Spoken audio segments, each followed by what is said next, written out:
Before I begin, a word or two. First up, I'm not a biker. I may like bicycles and scooters, but that does not give me the authority to describe myself as a biker. 2. I am a short, bald, slightly fat Chinese guy from Penang in Malaysia, and I've spent most of my life writing about other people's achievements as a journalist. The traditional kind, of course. Television, paper, radio, that kind of thing.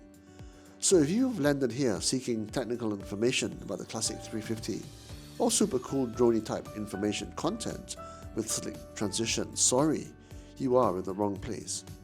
But the one thing I've learned from a lifetime speaking to super achievers and studying the human condition is a small insight into what we like to think of as happiness. I think after more than 50 years on this planet, I have a small idea of what it takes to be happy. It's not money per se, even though most problems can be solved with money. And it's not stuff either, because at best, the joy of ownership is fleeting.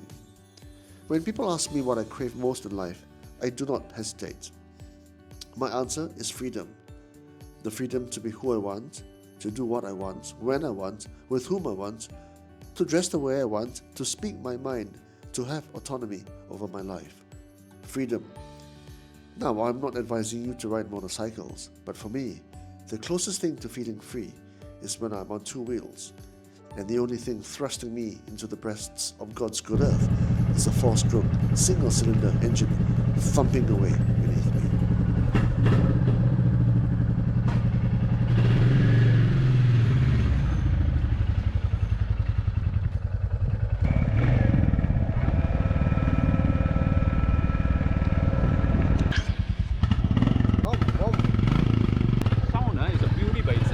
In case you didn't already know, Royal Enfield was at one time a British motorcycle brand, but is now headquartered and manufactured in Chennai, South India, a place many Malaysian Indians describe as their ancestral home.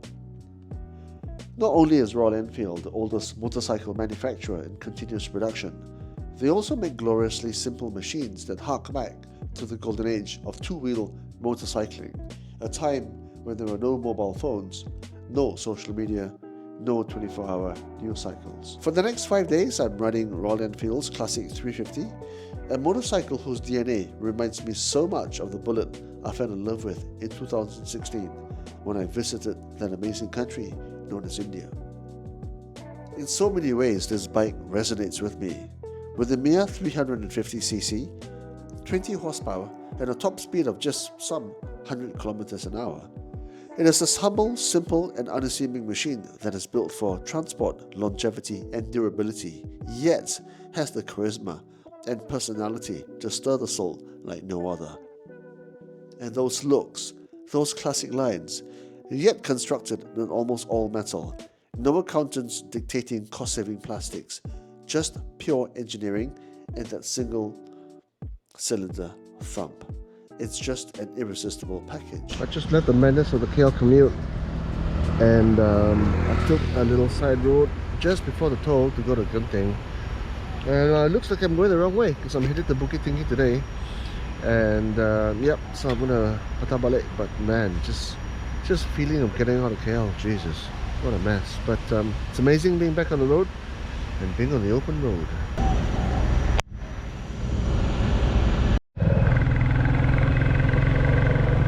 Just got free of a 4 convoy of lorries. It was a hell of a pass, I was stinking from behind.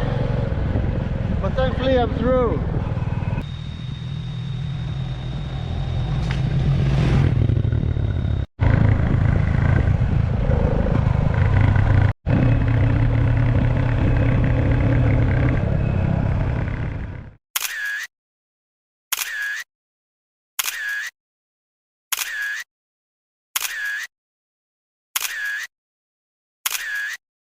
I'm parked up in the rolling hills of Bajaya Hills Golf and Country Club.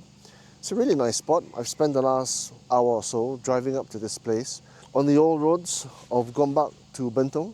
Once you get past the lorry spewing carbon monoxide, it's great because it's got a lot of twisties and it's filled with verdant jungle and nice kampong around you, which is where I think the Classic 350 really feels at home. You can't go too fast. There's a lot of corners. And it lets you lean in too and really enjoy the curves of the land without really risking your life. And I like that about the 350. There's all these birders here, all lined up on the edge of the street, looking at some unique bird up here. At the restaurants of Moonlight Residence. Pork Hill, which has a leaf and garlic, and the quintessential Coca-Cola. With some spritzer!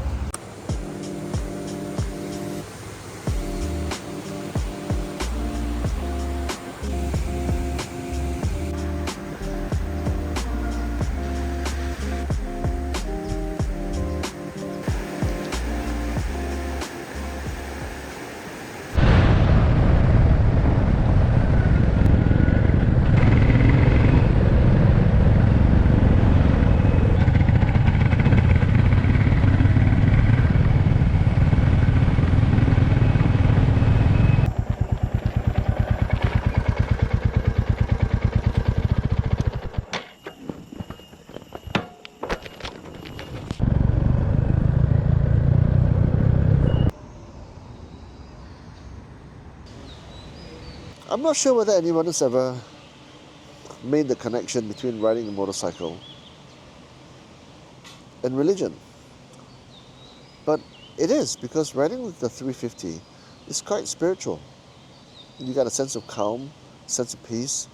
You're going slow, you're seeing the world around you, you're feeling it, you're in the moment, you're very present, and the bike forces you to slow down, to space out, to be calm, to think of nothing except for the sensation of riding the bike. And you're very at one with the environment around you. I took VLM 7670 out from Hup Seng Bikerz on a Tuesday, supposed to return her on a Saturday, just 5 days later. It's a short 10-minute ride from my house, but true story, when the time came, I did not want to let her go. It was way too soon. I felt like I really needed to spend more time with her, and in the end, I rode around the city for another 2 hours, finally returning her around noon.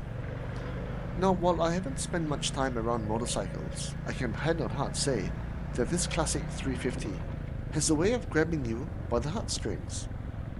Much like a first love, a teenage heartthrob, the feeling of being around something as characterful as this 350 cannot be overstated. An exclusion clause. I'm not sponsored by Royal Enfield. No money has passed between us. This was merely my frank assessment of a machine that can truly, madly, deeply take your heart away. On that note, thank you for coming by.